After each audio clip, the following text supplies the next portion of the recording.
Buenas tardes. Welcome to everyone who is following us through the web stream. Estem molt contents d'avui. We are delighted to organize this event today at the European Parliament Office for MEP Puigdemont, Comín y for something which we are very pleased to share with you and which we believe could help everybody in Catalonia and Europe. This is an event which is titled The Constitutional Choice in Chile, an Example for Europe. I think this is pretty clear. When we make decisions, some things happen and others don't. Some horizons become wider. And this happens with facts and movements and big mobilizations. And from Europe and Catalonia, we look with admiration at what's happening in Chile, this struggle with hundreds and thousands of people who've been wounded, people, some of them who've died for a better democracy, to break away from Pinochet's regime. So we look at it with eyes full of sympathy, because what they're doing in Chile, they are broadening their horizons and everybody's horizons, ours too. That's why we are very grateful to you. We are very happy to have you here. Elisa Loncón, first President of the Constitutional Convention, and Jaime Bassa, first Vice President of the Constitutional Convention. We have MEP Comín. And before we give him the floor to start the event, we'd like to listen to somebody who's very special. She's recorded a video for today, Joyce Holman. You know that she's the wife of a journalist who was disappeared at the beginning of Pinochet's regime. There was a film about it, Missing, with Jack Lemmon and Sissy Spacek. So before we proceed with the event, we want to listen to Joyce telling us how she sees this procedure in Chile and why it is important to have a memory and to know where we come from in order to know where we are going. So first, let's look at videos from Joyce, and then we'll listen to MEP Comín.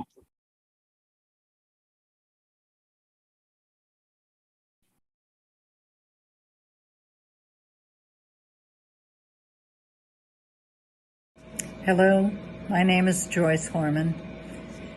49 years ago, my journalist husband, Charlie, was killed by the Pinochet regime a few days after the coup in Chile. I've been asked to talk about what a family member of one of Pinochet's victims feels about Chile's path to a new constitution. I believe that Chile is setting a bold and necessary example for the rest of our democratic aspiring world. In my own country, the United States, one of the main founding documents articulated the democratic ideal that all men are created equal. Its writers were white men, mostly wealthy, who were thinking primarily of their own well-being. Today, the world has come to understand that the phrase all men should fully embrace men and women of all colors, including indigenous and formerly enslaved peoples. Civil liberties and social safety nets and their protections are recognized today as important human rights. Pinochet's constitution was created to protect the powerful oligarchy and to minimize change that would improve the lives of the Chilean people. His constitution, in its neoliberal foundation, heavily contributed to widening the gap between the rich and poor. The fact that half of Chile's constitutional assembly is comprised of women and that it incorporates a significant representation of indigenous groups takes it to the forefront of a vision for a more democratic future. I care because my late husband Charlie and I believed in the social movement that Allende's election represented. Charlie was killed by Pinochet forces with no resistance from the U.S. government, which saw Allende's programs threatening U.S. interests and corporations with footholds in Chile. Our dreams coincided with Allende's dreams for a more democratic society, with a better life for all, not just for a few. The constitutional change could take back some of what was stolen from Chile's historical social movements.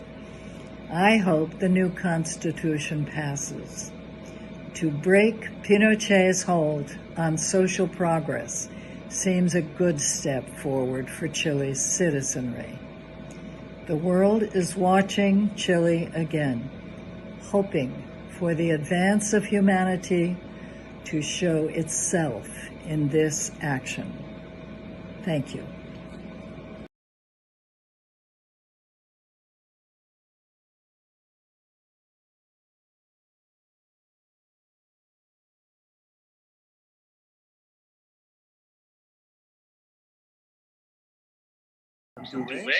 Good afternoon, everybody. I hope you can hear me. I hope you can hear me back at the office and everybody who's joined us on YouTube. Great. Well, good afternoon. Please allow me to start this event saying that today we are really, really, really happy to be with you.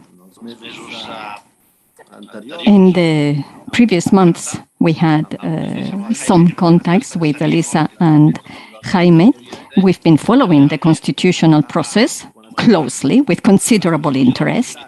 And when the opportunity came up to have this public conversation with them, we felt full of pride and gratitude, because we want just to share with everybody a couple of ideas. And if I may, today, I would love to speak to you today in Spanish so that Elisa and Jaime can listen to me directly, although I'm sure that they would understand in Catalan. Our childhood coincided with hope and repression. Our childhood coincided with the political process of President Allende, the coup, the beginning of dictatorship.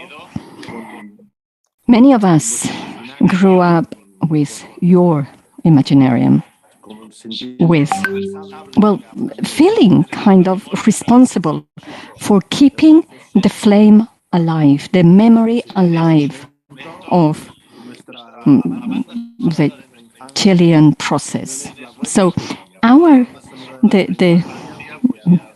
the soundtrack of our childhood is the same as yours. Victor Jara, Calapayún, you know, all of them. So there is a big...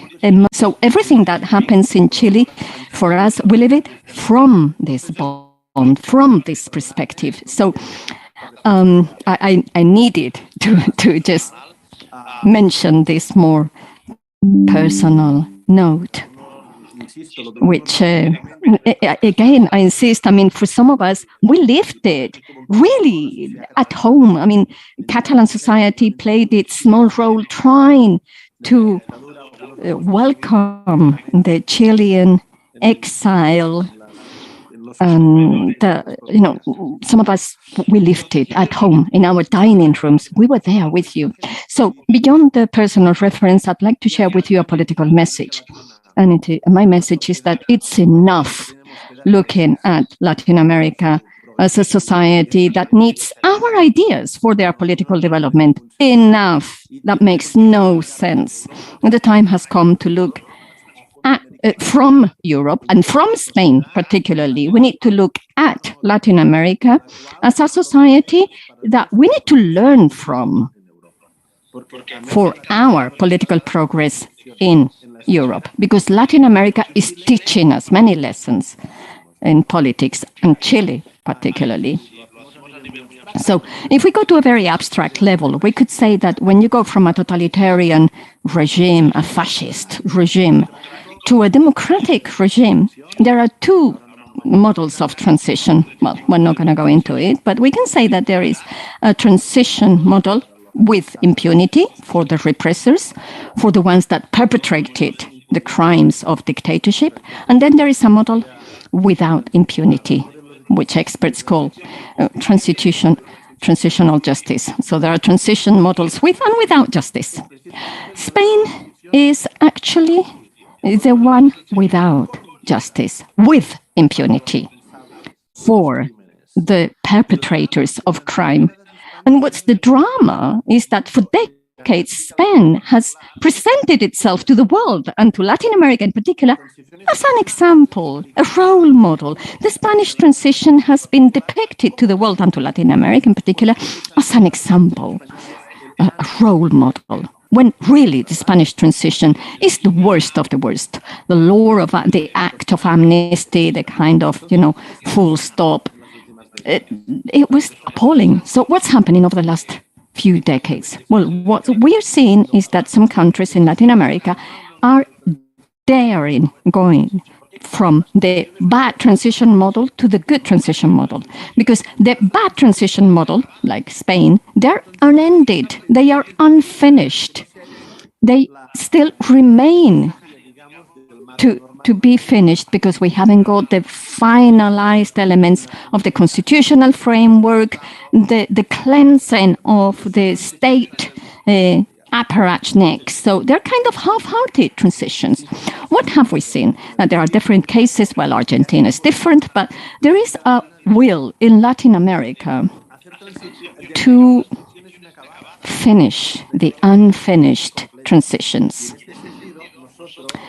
Along these lines, we read the current Chilean process with the Constitutional Assembly as a way to finish the path to democracy from Chile, to get rid of Pinochet's legacy, get rid of that polluted constitution. And that is precisely what Spain would need right now. That is precisely what Spain has been unable to do. So Chile, with the Constitutional Assembly, okay, many years later, yeah, right, so what? But with the Constitutional Assembly, with the constitutional process, it can now bring to an end this pending transition.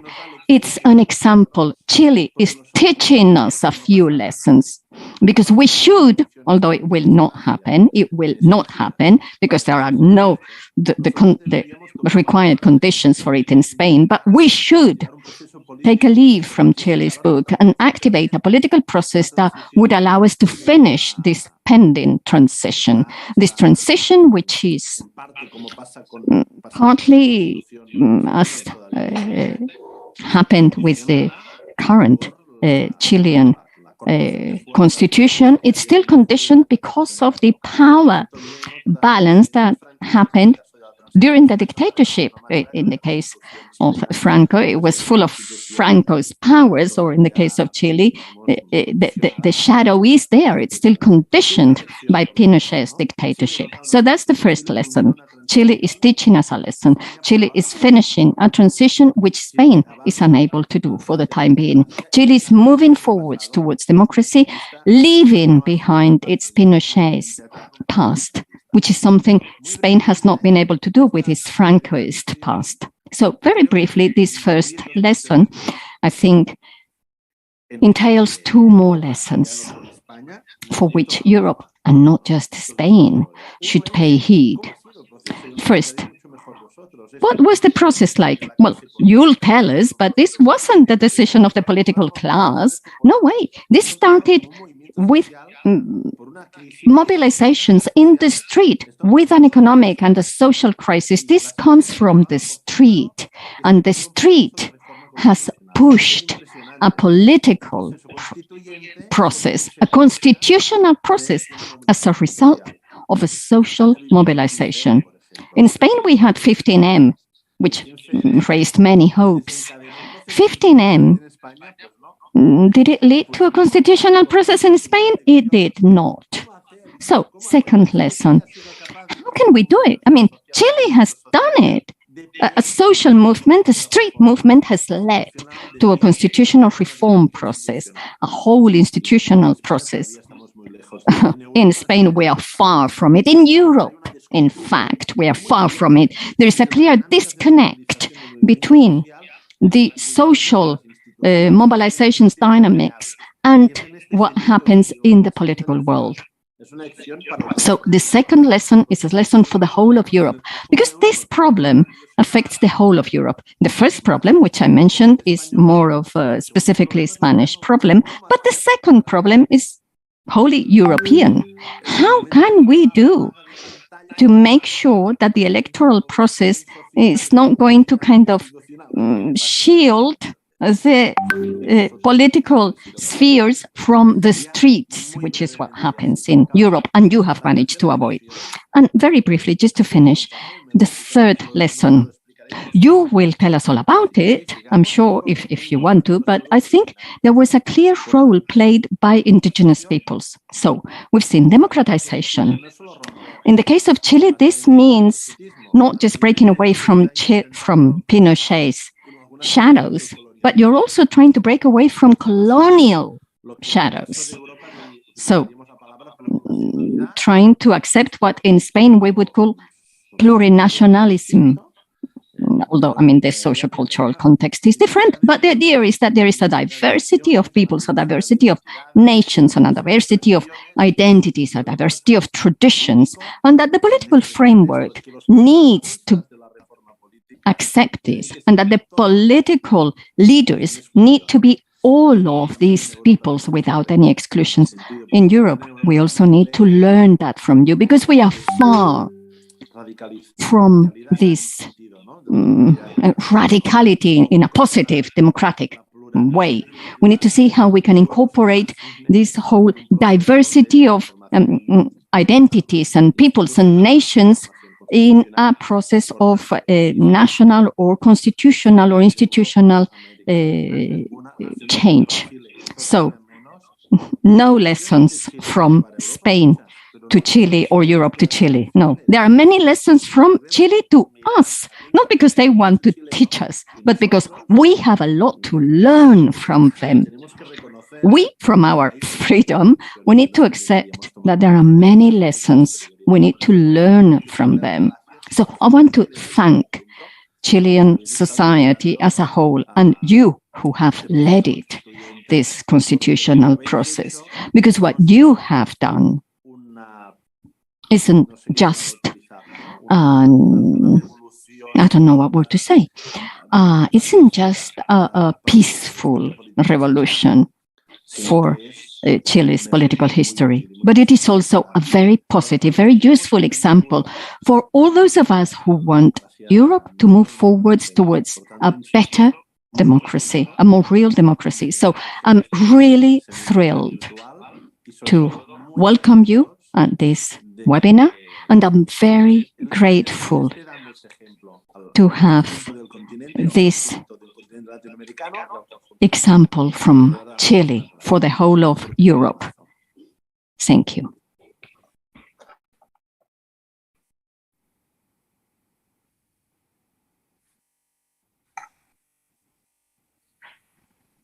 Moltes gràcies, conseller Comín.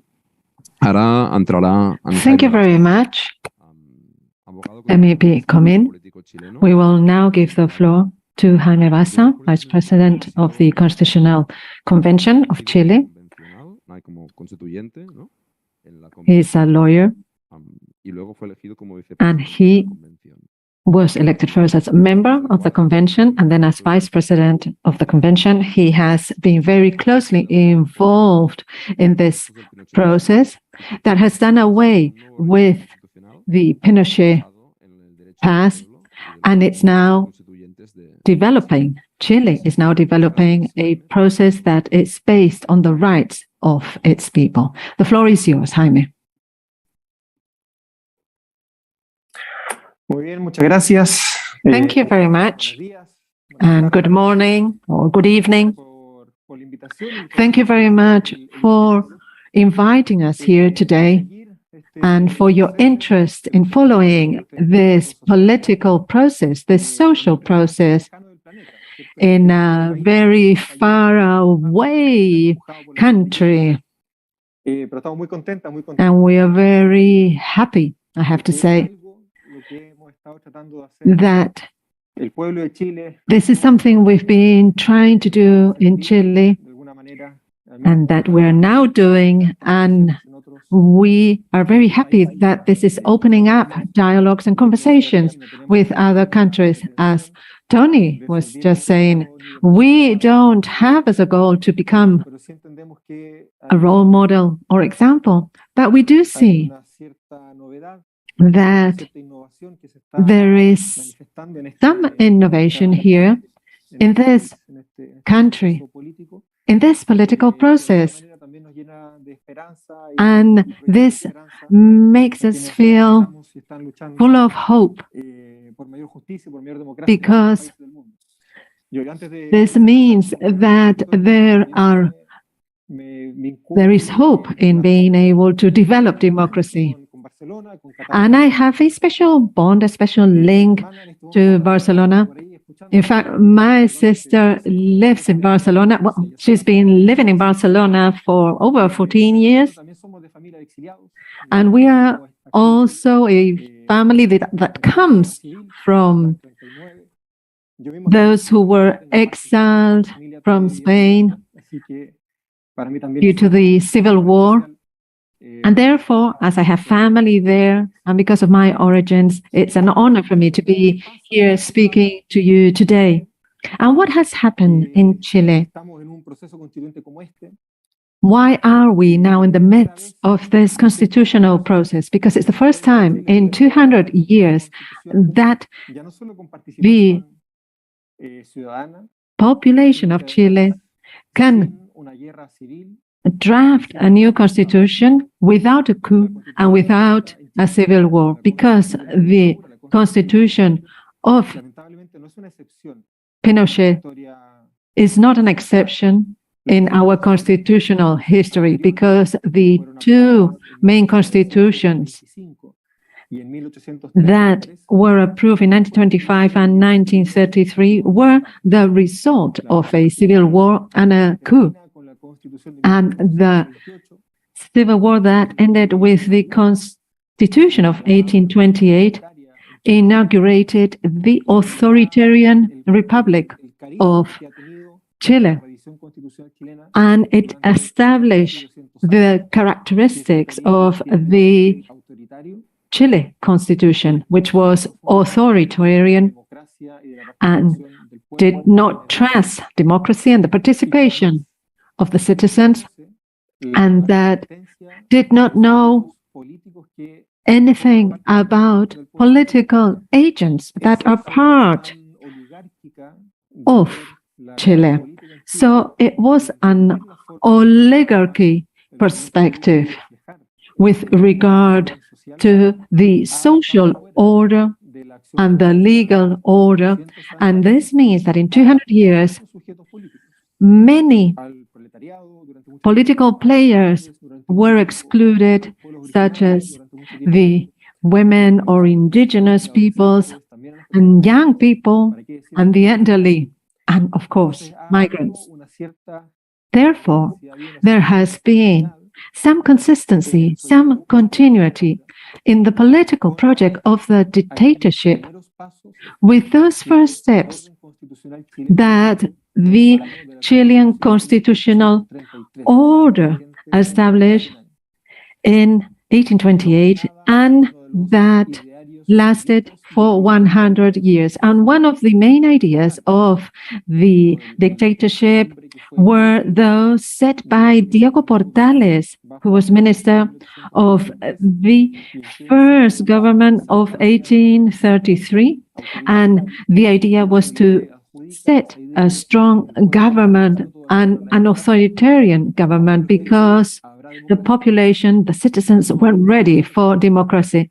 So we waited for 200 years, and after a very complicated 20th century in Chile, with radical governments, with Allende, with the Popular Front, and with the oligarchy resulting from the coup and the neoliberal government that has been in power and has been so strict and authoritarian. And our transition has not ended yet, although that we've already had a democracy for 30 years. However, the political project of the dictatorship is still in the current constitution, and many resist to accept that it's still the constitution of the past, because the essence of the political project is trading with life and with fundamental rights, and it's based also on the conception of a subsidiary state, and this is still setting the pace of the country. And in the last 30 years, we have advanced as a country. The macroeconomic figures are much better than they were during the dictatorship. However, these macroeconomic figures are also related to the way that the regions of the country are modeled and the inequality that we see in many parts of the country. And in these 30 years of progressive construction and of unended transition towards democracy, there has been a strong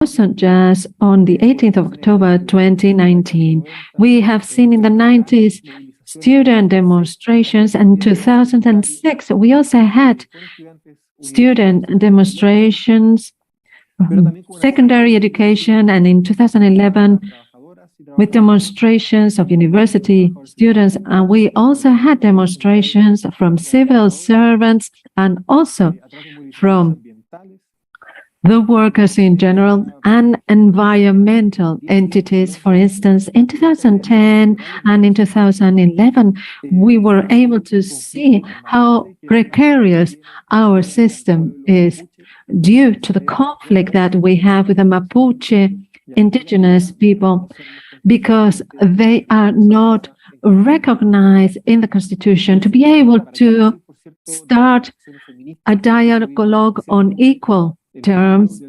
And we should also refer to the feminist demonstrations in May 2018.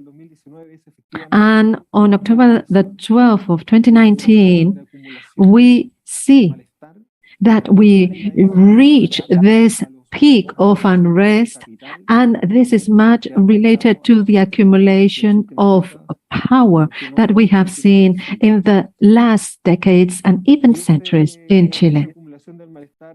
And this unrest exploded, and it was seen on the streets, in the elections, and therefore in this constitutional process that has two main goals.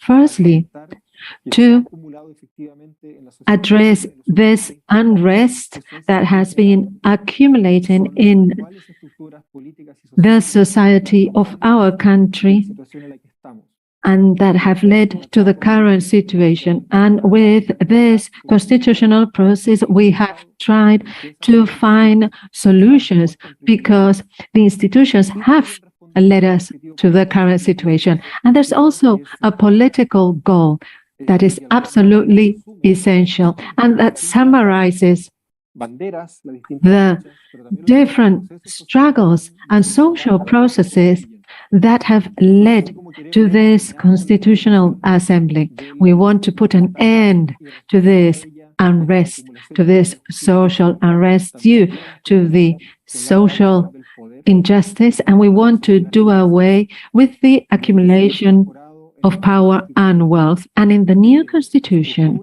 we have included structures that are radically functional, So we have a decentralization of the country, and whereby we also have an equal distribution of the political power, and where there is a new social pact, a new social agreement of all the people in the territory. And this new constitution includes different ways of redistributing the power so that we have equal relations of power among men and women. We have a new proposal in this regard, and we also want to distribute properly the power between the indigenous peoples and the rest of the citizens in the country so that we can relate on an equal footing.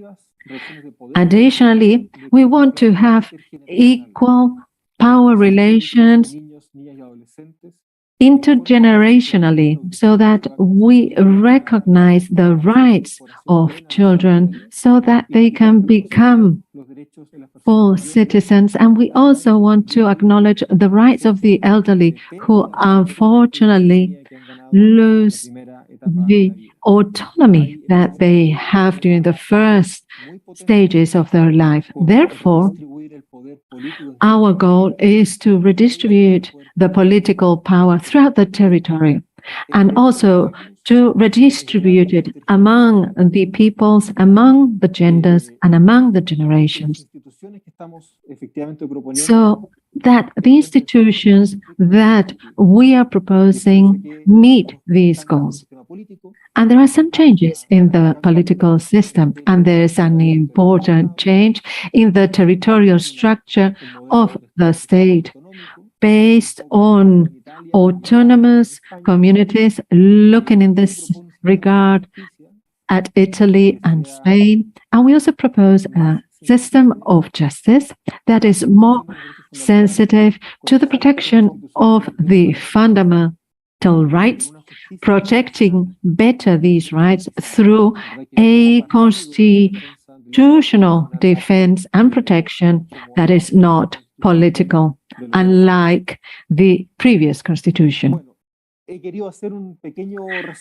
This has been a brief summary of the main aspects of the new constitutional draft that has been submitted already to the President. We will have the plebiscite on September the 4th. We submitted the draft on July the 4th, and we've had the privilege of counting on the support of different parts of society. And this Constitutional Assembly has created the necessary conditions for a dialogue that is intercultural, interregional, and intergenerational. And together with our first President, Loncón, we created this Constitutional Convention, and I'd like to highlight our president's skills to help us meet all the expectations in this development. And I would like to thank you again for inviting me to this event. There are many, many things to say. I hope I've summarized them well for you. And thanks again for the invitation. And I hope we can continue speaking further. Thank you.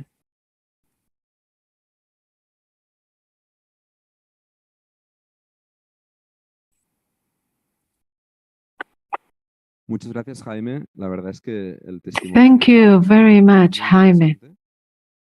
It's been very interesting. You have referred to a constitutional justice that does away with the political power. And you said that the political project of the dictatorship is still alive today. And this is something that also resonates with us and our reality. So thank you for your words, and what you're doing is impressive. I will now give the floor to Elisa Loncón, the first president of the Constitutional Convention. She was born in the community of Lefweluan. She is Mapuche, a Mapuche academic, a linguistic, and defender of the indigenous peoples. And she promoted the language rights of the indigenous people. And it's a pleasure and an honor to have you here today, to be able to listen to your words regarding your struggle and with regard to this new constitutional process, so that all the indigenous peoples, all the peoples of America can take the position they deserve. Good evening to one and all, and thank you very much for your invitation. Nosotros, el pueblo de Chile, we, the people of Chile, which is a country made up of different nations, are granting this constitution through a process that is democratic and based on equality. This is the preface, a significant preface of our draft for this new constitution that has been made up by 154 members, and this has been through a process of equal membership in the sense of having a representation of all the territories. And I would like to thank Jaime for providing us with this historic background for the constitutional process. And I'd like to say that within the rules of this new constitution, we've included the paradigms that our society needs in the 21st century. This constitution came about because the old constitution was stuck in the past. It was stuck in the dictatorship that didn't allow for social reforms and social rights so that we could advance in the democratic process. Therefore, Chile, now with this new constitution, is defining itself as a state, a social state, a democratic state that is plurinational and intercultural and regional and environmental. This definition of the state enhances us as a country and also strengthens us as a country because of its diversity.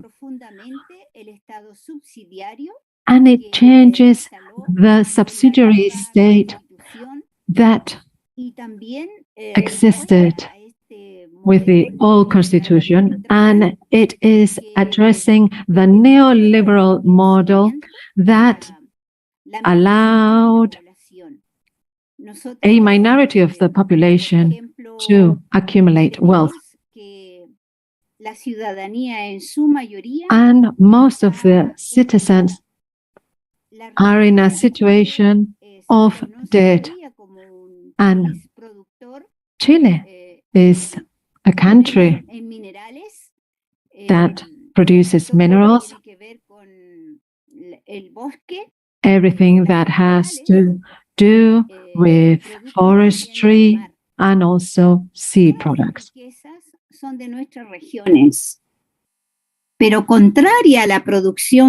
All of those wealths come from our regions, but our regions are dying. They are impoverished.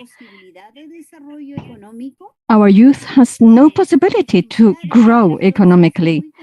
it's very difficult to study in our regions because there is no real right to education, because education here is bought and sold.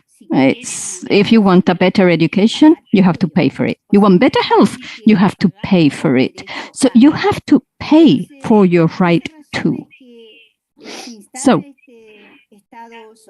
it is for all those reasons that we need this social state of law to guarantee the right to education, to health, to pensions. But we are also growing our democracy. We have a trajectory of representational democracy which fell into a crisis with what Jaime has already presented from our past. So we've developed it, and we have incorporated participative democracy and community democracy. This means that with the new constitution, the citizenry, the organized civil society, whenever it wants, it will be able to change this new constitution, because we have created the role of plebiscite for constitutional change. If the citizens of a place, a community, need to change a law because it doesn't serve them well, they can do it in an organized manner. This used to be only in the hands of the parliament before, but now the organized civil society is going to be able to take the reins of its own policies. And community democracy means the democratic manner which rules in indigenous communities, where decisions are taken by consensus or positions are taken given people's age or knowledge or wisdom, or it is inherited. Within this definition, we also have plurinationality, because it is recognized that there are nations which pre-existed the state. Before the state of Chile turned up, those nations were there. We have always been there with our language, with our historical presentation, including the Arapanuya and Aymara in the north, the Quechua. In the south, we have Oceb. The whole of Patagonia have their own original peoples. And in the whole of the Republican history, we had been excluded, and we had been object of policies which were a threat to our existence. Our lands were stolen from us. Our culture was stolen from us. There were policies of genocide. So plurinationality is now recognized based on international treaties for recognition of the rights of indigenous peoples. We are not making anything up. We are just reflecting the treaties which have been signed by Chile's various governments on fundamental human rights. And we are updating our internal rules, in this case the Constitution, to cover indigenous people's rights, because they had not been taken into account for the former Constitution. So those rights are autonomy and free determination, the right to land and territories, the right to language and cultures, and this constitution also covers the regional state and the environmental state. So regions will also have an autonomy, administrative autonomy. They will be able to plan their own lives, and they will plan their own access to economic resources. So this social state of law is a state full of solidarity.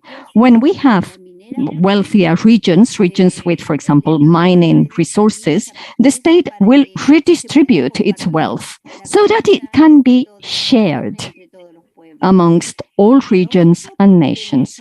And the state is environmental because we face global warming, which is affecting the country and the world. And we also accept, well, our own definitions as people. We define ourselves in the Constitution as a person who is born free and interdependent. This is beautiful because we recognize that we require care since we are born until we are older adults. So we do not make ourselves on our own. We are collective entities. And this had been attacked by a neoliberal vision of subjects. It was said that, you had to make your own way and fend for yourself. And it was, through your own effort that you moved on. That is not correct. Society is there, families there, caring is there.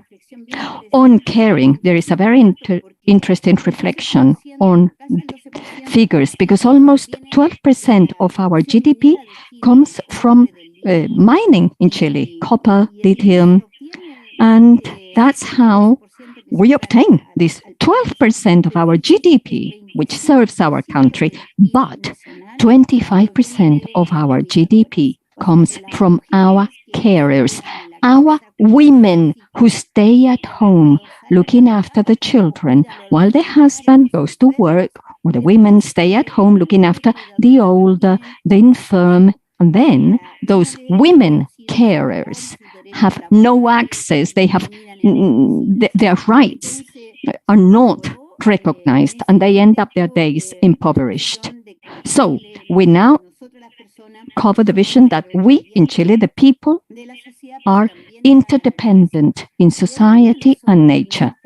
If today we, as present, we cannot care for rivers, for water, for mountains, this is going to lead to a loss of biodiversity.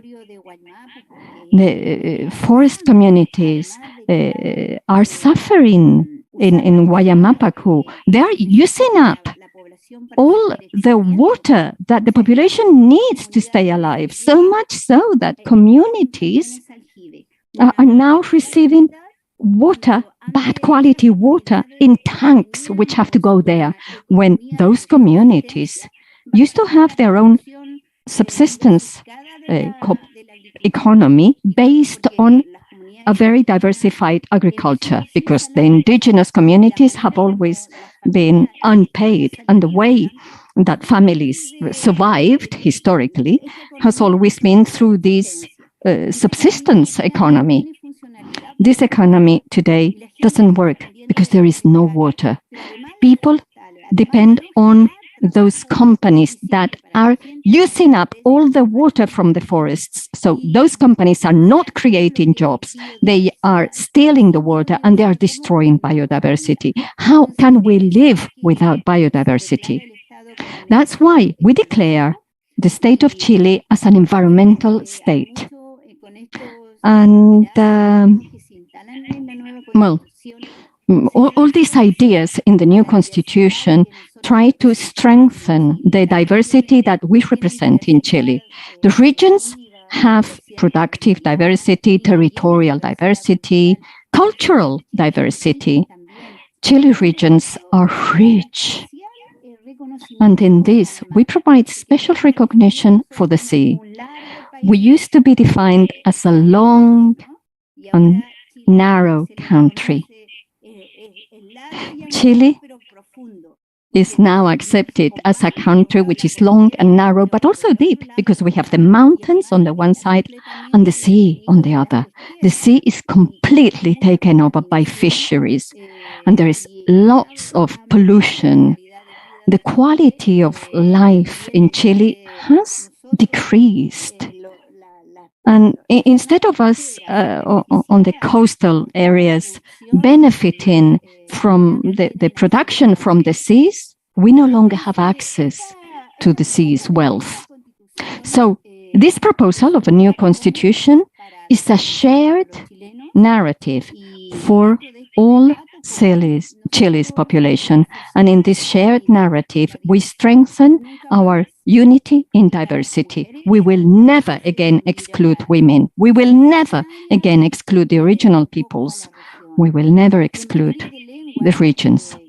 And on the issue of language, which is also relevant for you and for us, the peoples, plurilingualism is a constitutional principle. We recognize sign languages, Castilian Spanish as an official language, but we also recognize the original language, which will be official in the areas where they have a stronger presence. So this country is, or up until now, it has focused on Spanish as its only language, and then other foreign languages like English mostly. Well, with the new constitution, we hope that the school curriculum and the academia will start training teachers who will speak the languages of the original people to strengthen its presence in the autonomous communities, and also to offer these indigenous languages to the whole of the population of Chile, to anyone who wants to learn those original languages, because they are parts of the roots of this country called Chile.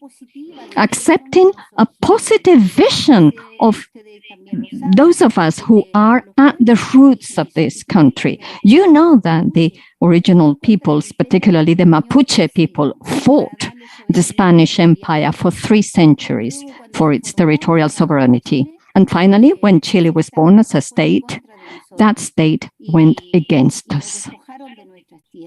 And it took our lands from us. But the historical narrative of the action of the people is a historical narrative that all Chile citizens should be proud of. Also, there were 17 seats reserved in Parliament versus 154 for the members of the convention. Those 17 reserved seats show a clear desire for dialogue. Because we were in a minority, everybody was in a minority. Without the dialogue, without that active listening to other members of the Constitutional Assembly, we would never have established our rights. So rather than seeing ourselves as worse because of the recrimination, the colonial recrimination, and putting us aside because our ideas were against progress or because our languages were not progress. No, that did not happen at all. We proved that we, the original peoples, are able. We are at the same level as any other people in Chile to take the reins of our shared future, which needs us all.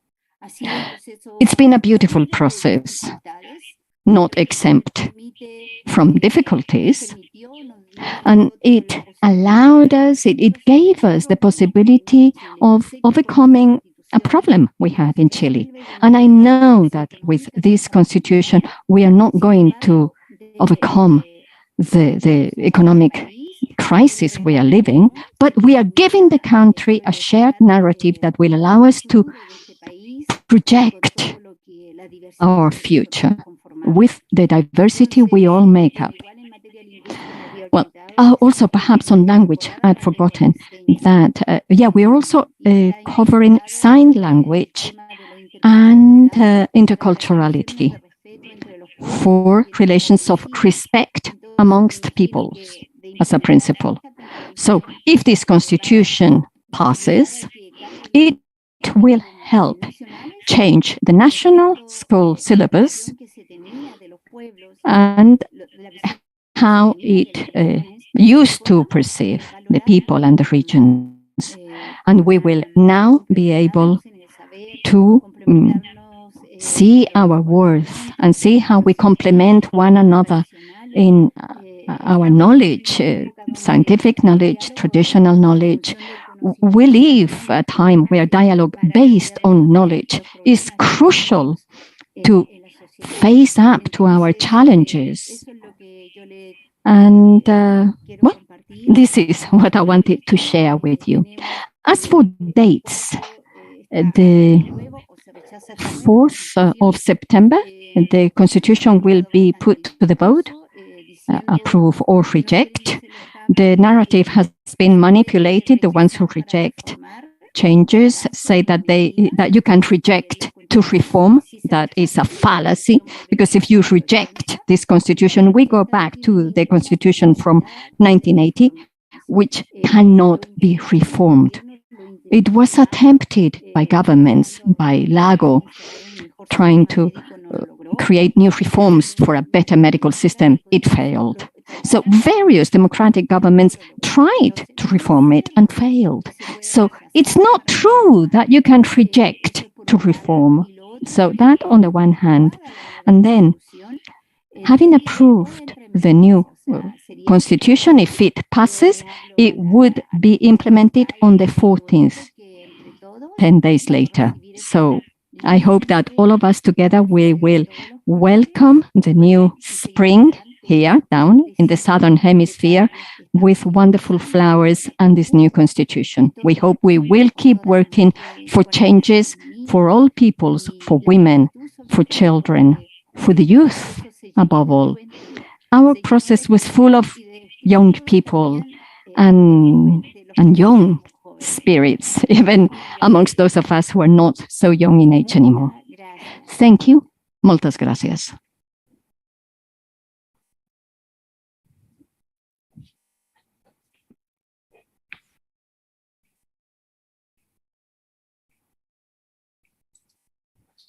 Salto mai, Elisa, muchas gracias. Thank you very much, Jaime and Elisa. Before we listen to President Puigdemont, we will go to Q&A. If anybody has a question for Jaime and Elisa from the room, or those of you who are joining us on YouTube. So the floor is open. Yeah, I've got Joan, Adrián. Hello, good afternoon, good morning.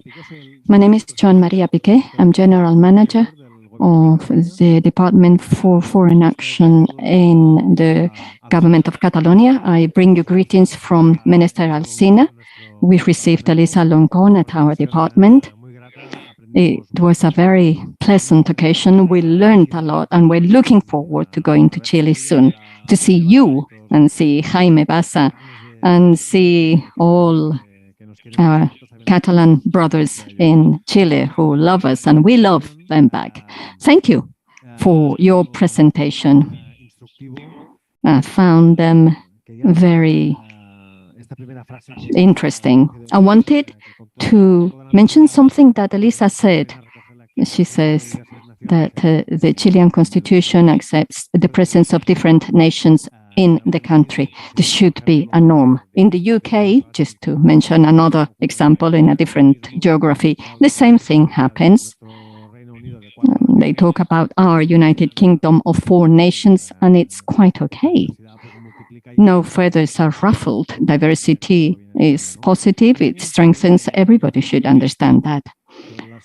I had a couple of questions on the points put to us. First, a constitution is at the end a catalogue of good intentions set in writing.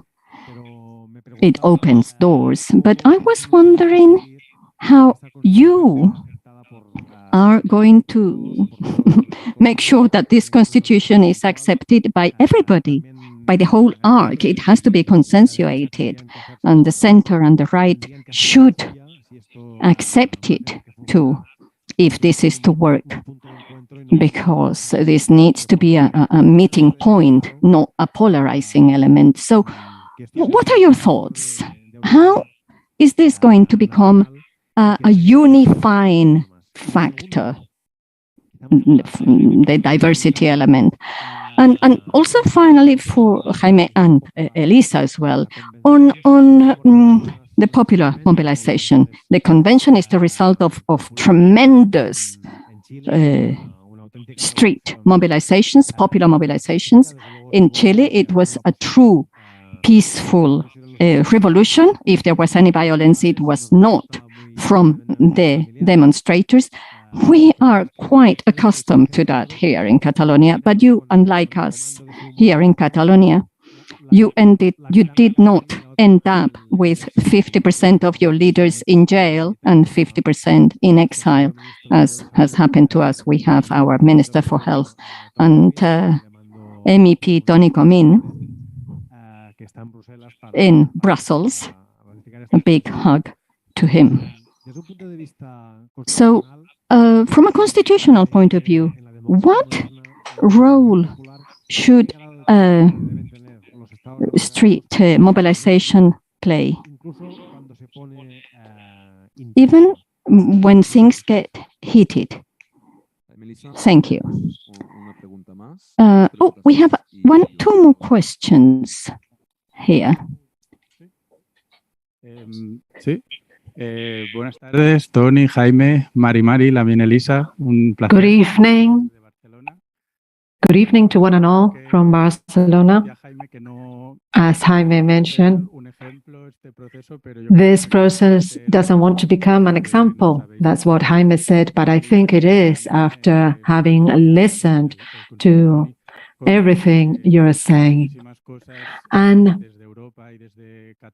I think that there are many things that we can learn in Catalonia and in Europe. My question is for Elisa, because we are very much interested in the language, as she already said, and you have mentioned the plurilingualism of the state and the recognition of the language of the original peoples. And I would like to know what will be its impact on education, how these languages will be studied at school, and whether within the new constitution this will be included or whether it will be developed later. Thank you. And it's a pleasure to listen to you from Catalonia. Hello, good evening. As my colleague Piqué has just said, we are fans of this idea of Chile made up of different nations. We're a fan of this concept, and I would like to know, how do you implement this specifically with regard to the nations and with regard to the languages in terms of the central state? I mean, these nations that you have mentioned that will have this linguistic and regional acknowledgement in the regions, in all the regions, but also in those regions where they are a majority. But what will be this recognition at a state level? Will there be a quota as we have, for example, in Canada? There is, for example, a number of 3 judges for Quebec. Do you have this type of quota for the different original peoples? And what about the languages? You have spoken about the official languages, and how will you establish this in Santiago? Does this mean that someone will be able to use the Mapuche language when relating to the ministries or other state institutions? We have another question from the floor. And Mariana Guillamola has also asked a question, and it's the following. How are you going to regulate the right to free determination? You know that this is a key issue for us. Hello, good evening. I am not from here, but I am also a fan of this convention, and I have a question for both of you. Because following up Elisa's presentation and this idea of the plurinational recognition and acknowledgement of Chile means that we have a different concept of the country. And I'd like to know, how do you see this process in general, in terms of culture and the economy, and also from a social perspective? Because I think that decolonization is part of this recognition to plurinationality and also a recognition to those of us who don't come from the original peoples, because we are also part of the same history, as Elisa said. And I'd like to know how the convention can promote this more Latin American recognition of Chile, maybe through an economic integration and a social, cultural, and identity integration, because I think there can be a discussion regarding the type of model, because there is an interest there. And there's this goal of overcoming the neoliberal model. And the question is, to which model are we, towards which model are we heading? Because you have spoken about this interdependency, and maybe we can think about the model we're heading to. And my question is, how do you think the convention can open up new paths towards this destination? All right, Jaime and Elisa have the floor now. Well, I will answer the questions that have to do with the languages and the plurinationality, and this last question as well. In terms of colonization, this is a system that was inherited and that was based on this Eurocentric concept. We've had political movements based on capitalism and also Marxism, but everything came from Europe. All these models came from Europe. All these political models came from Europe. Since the 20th century, since the capitalism system was implemented here in Chile, and this meant disdaining the original peoples and the philosophy that existed here in terms of respecting nature, and not just in our country, but in all the countries in the world. Before capitalism, there was a different concept of life, and capitalism meant exploiting nature. And this has led us to this global warming that is so complex.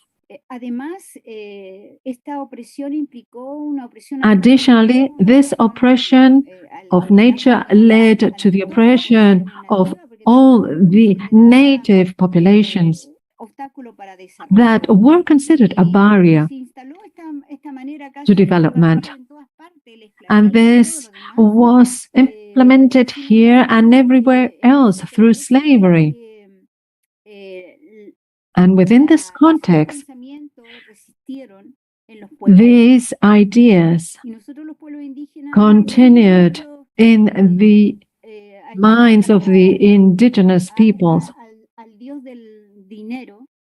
And there's this god of money.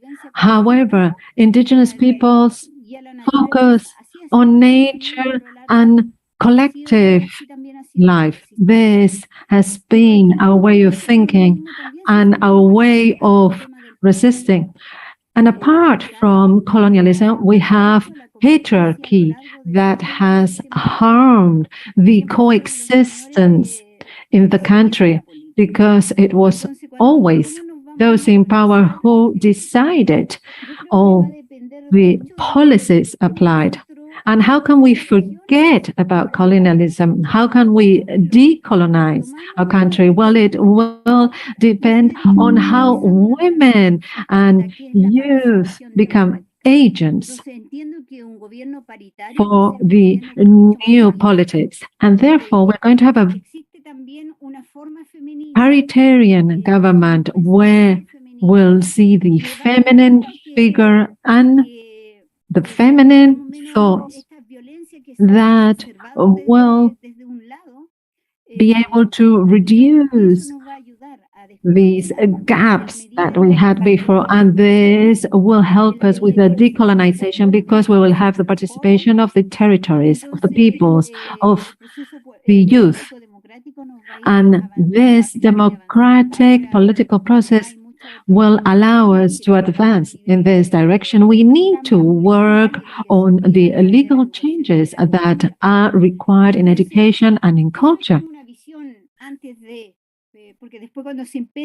This is our view now, but when the Constitution is implemented, there will be different steps to be taken and laws to be passed. And with regard to the plurinationality, how are we going to exercise the autonomy and free determination? We have to understand that the original nations are not state-centric, because we hear this idea of wanting to become different states.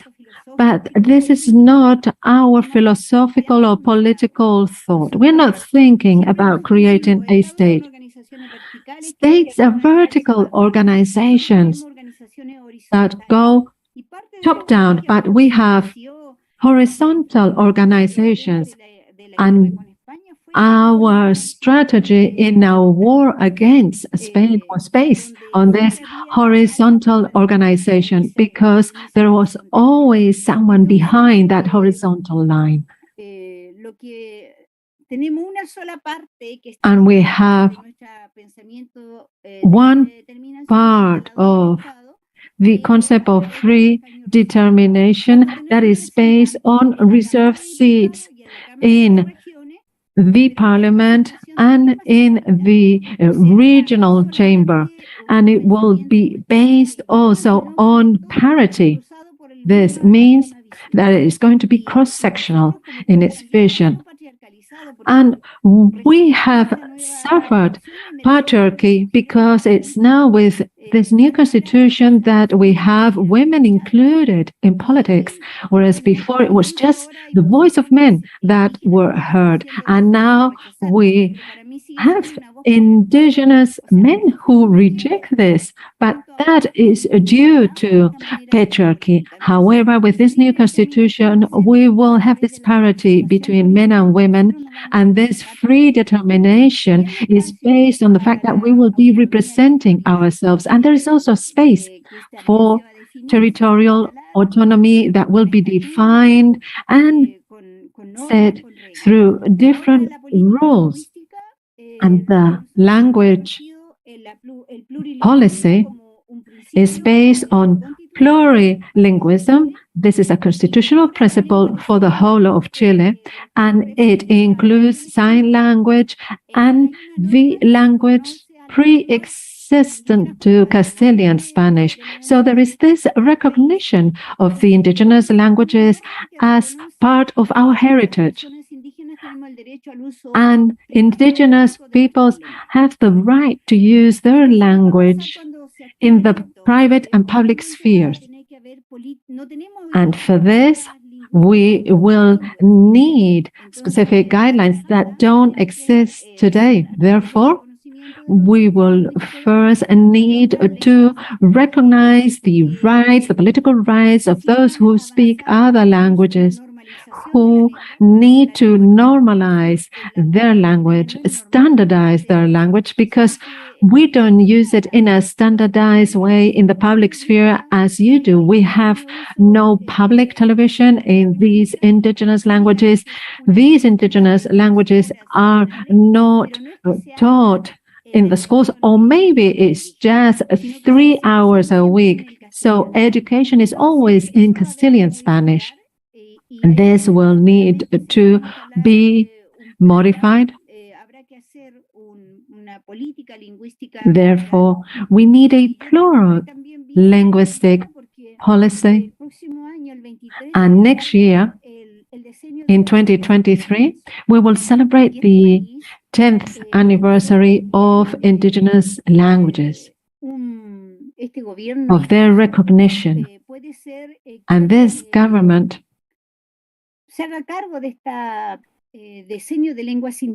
can design an advanced program for these indigenous languages, because we do have a constitution that regulated the rights of these other languages. And for their implementation, we can advance in these policies. Therefore, we're opening up an important space for this, because 10% of the population, we speak Mapuche. Arapanui is 30% of the population. So each people with their own representatives through their own seats in parliament will be implementing these very important policies. And if it's a plurilinguistic language, this means that the use of our language will be respected in the parliament. And this means that in the parliament, everybody will be able to speak their own language, because our goal is to be able to speak our language and to dress according to our traditions, to show the wealth of our diversity. This involves, of course, a progressive implementation of these rules. And maybe in 10 years' time, we'll have better conditions to have the relevant interpreters in all the meetings. And we can also have the Chilean population learning the indigenous languages. And on the 4th of July, we submitted this new draft of the Constitution. And now the Constitutional Assembly members are part of civil society. And the goal is to be able to apply all the rules that will be established in the new Constitution. Bueno, por mi parte voy a explicar o tratar de contestar un poco. From my side, I'll answer some of the questions that have been asked. I'd like to complement some of the things mentioned by the President. We had this question by Joan Maria. How can we have all sectors accepting this Constitution, and how they can be, how can we make sure that they're loyal to this new Constitution? First of all, it's not going to be an easy path. We've seen how the most conservative sectors are rejecting these changes. This is no surprise. But additionally, we've seen some tension in the traditional political sectors, because for the right-wing parties it's easier to reject this text than it is for their grassroots.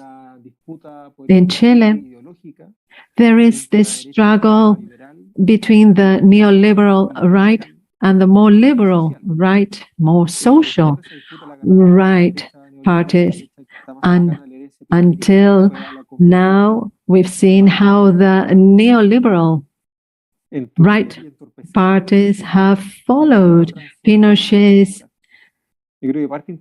legacy and have always been objecting to this new constitution. And the implementation of this new constitution will depend on the internal democratization process of the right wing in Chile that is very close to the political heritage of dictatorship. And there is another important factor to bear in mind, and it's the following. The new constitution does trust democracy because it sends or delivers many of the topics to the legislators, so they are presented, submitted to be regulated. And this opens up a political discussion, and it strengthens the possibility of having a representation of all the population.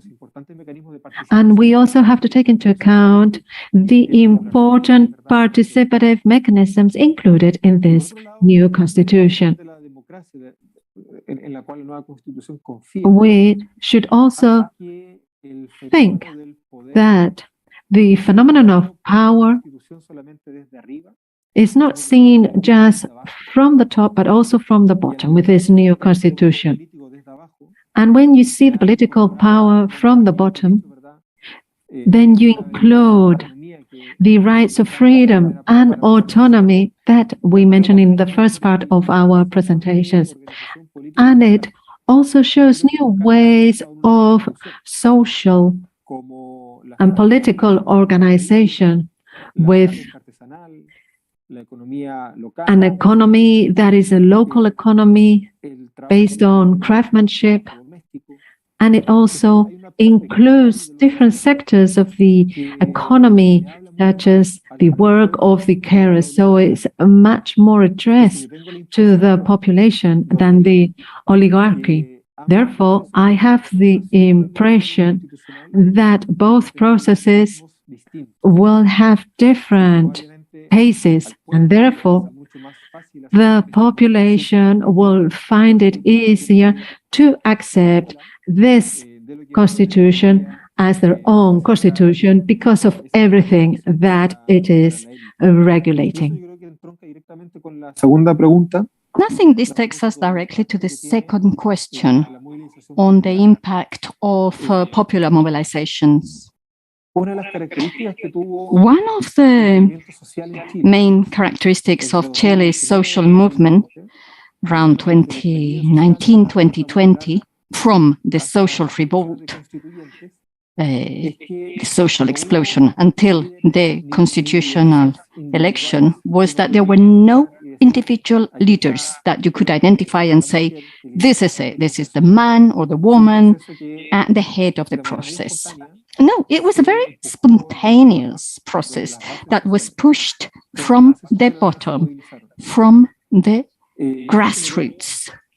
And that generated, let's say, a very complicated problem for Piñera's government, because they didn't have an interlocutor from that social mobilization, somebody that they could sit and talk to the interior minister or the head of the government. And it's interesting to see, at least for me, that that was also somehow projected onto the Constitutional Assembly.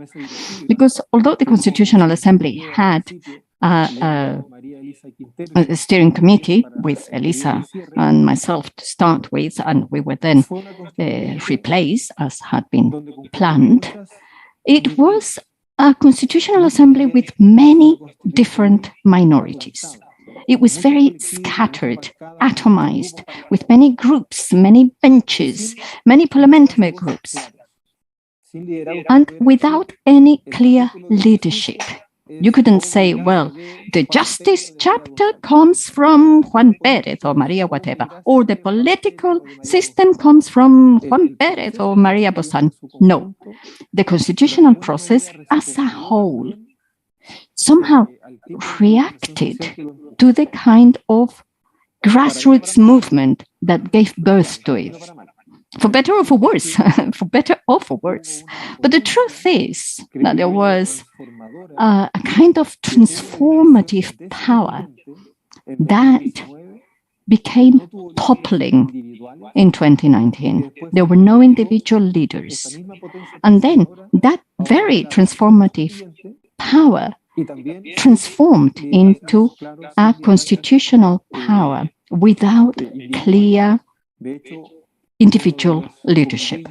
In fact, one of the typical sayings from the press in summer 2022, when summer 2022, when the president and I left the power, was that, there was a vacuum of power. But then there was an agreement reached by 2/3. So, of course, there was a leadership. But there were just many different leaderships which came together in different ways. So that is one of the main learnings that we have from grassroots movement. Their role is to fight and protest the concentration of power, even when that leadership is kind of individual. I think the only way we can think of a post-capitalist, post-neoliberal scenario is not just fighting against the concentration of wealth, but fighting the concentration of political power. That fight against the concentration of political power is what was seen in the street revolts in 2019. And I have the feeling, perhaps it's too fresh and we need some historical distance, but I have the feeling that that also happened in the development of the Constitutional Assembly.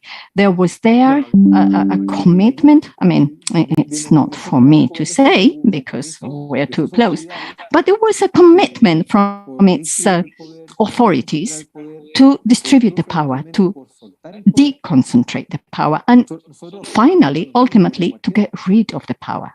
We, with President Loncón, we could have stayed, but we let go of the power. And that reflects the kind of social movement that gave birth to the constitutional process. It was bottom up, without a clear leadership, but with many leaders, many people who pushed the process on.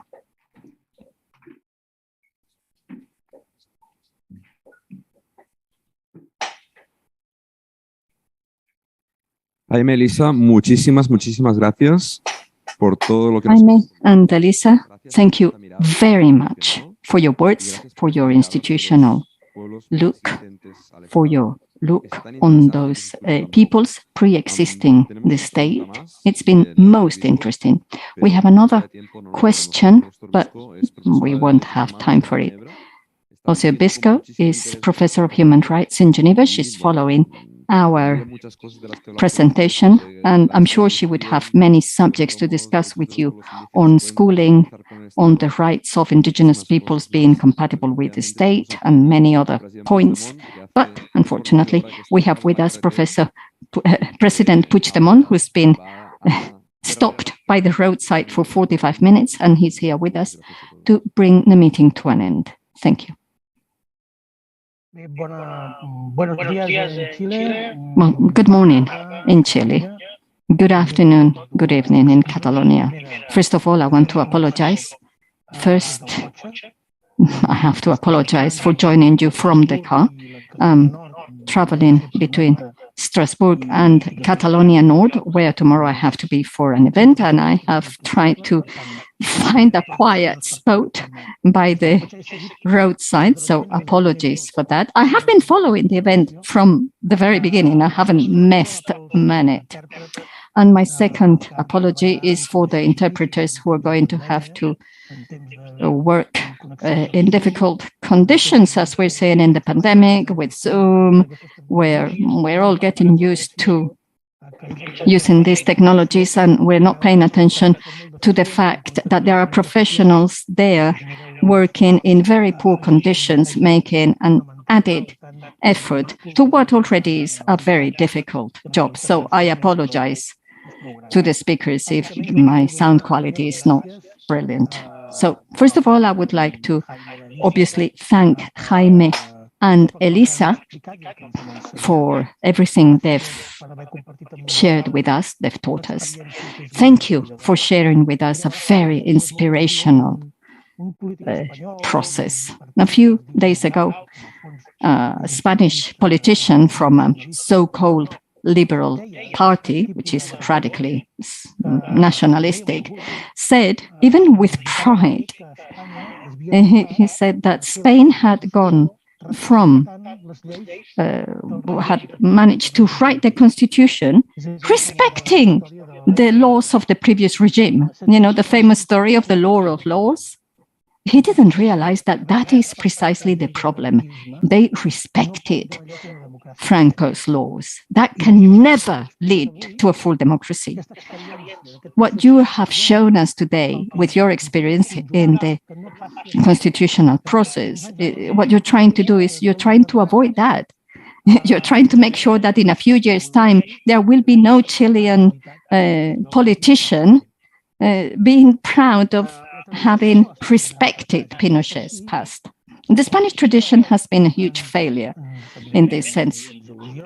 What you've shared with us fills us with hope. You've done something which wasn't easy, and it's first, you have avoided the Spanish model, this Spanish recipe that had been followed in South America and Eastern European countries. And many countries in Europe accepted this as a role model to be followed, when it is now clear that it has been useless. It has only led to the chronification of some Franco structures within the democratic core. And I can talk about monarchy, or I can talk about the judicial system. We can talk about the guts and the economic interests. This is all a direct result of the way things were done. You have been intelligent enough to avoid that trap, when really the Spanish example has been followed by many countries. And the second thing that has inspired me is the methodology you have used. You have been radically democratic. You've understood that processes now need to be participative, they need to be open, they need to be cross-cutting. So with all of this, we couldn't see as a result a palace constitution, which has been what we saw, for example, in Spain. It was a palace constitution negotiated in luxurious salons. That is not what you have done. So the result is never going to be a palace constitution. And the third element that you have mentioned, and I am thrilled to have heard from you, is that you know who signs the constitution and who for. Who are the political subjects for the constitution, who it is for. So this demand of recognizing the original peoples, this is not just part of the landscape. No, this is the core. Without this, the concept of Chile people cannot exist. That is extraordinary. So allow me to say that what you are doing is not going to be easy, I know.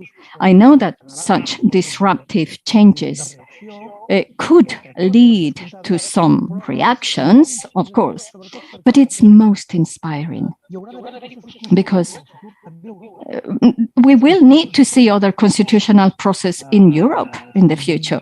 Constitutions are not fossils. They are not to be intact, untouched by anybody. No, constitutions are there to satisfy everybody. just ethnic minorities, cultural minorities, religious minorities, constitutions will need to open up, will understand that they have to open up to these realities. I am convinced that in Catalonia, the constitutional process follows these same principles. And if Spain is ever going to have a constitutional process, it will have to follow a method like yours, which is pioneer and inspiring. So I was very happy to have a chat with you a few weeks ago. I learned a lot back then, and I wish you the best. And I wish you really to keep teaching us. We want to learn from you. We want to share good and bad experiences. We want to strengthen our bonds with the people of the land. We are all citizens of the world. We all defend the same rights for everybody. Thank you very much for your lessons. I hope we'll meet again soon, wherever. On the internet, in Brussels, or perhaps in Barcelona. Good afternoon, good morning.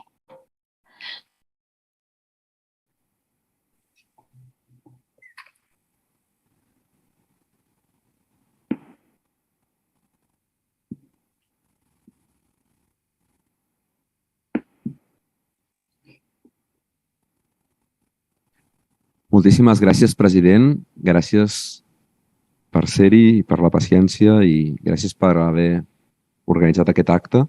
Gràcies, conseller Comín. Thank you very much, Mr. President. Thank you, MEP Comín. Thank you, Elisa. Thank you, Jaime. It's been really interesting.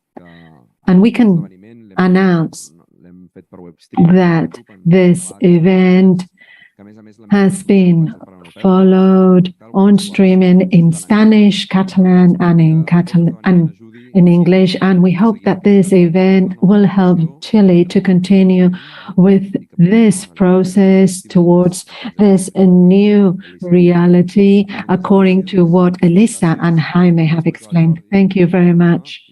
Jordi was telling me that there is a word that's called Marishiwe. Is that correct? Yes? That was really good. Because during the campaign of Comín, Ponseti, and President Puigdemont, we said if we persist, we will win. So this is what I'd like to share with you now that we're going to end this session. Thank you very much for everything. We will continue with our struggle together. Thank you. Thank you very much. Thank you very much, Mr. President. And we would like to send a hug to Jordi Campa because he was with us in the Generalitat and here in Chile. You have many friends and we will be very happy to continue with our conversations. Muchas gracias. Thank you very much. Thank you.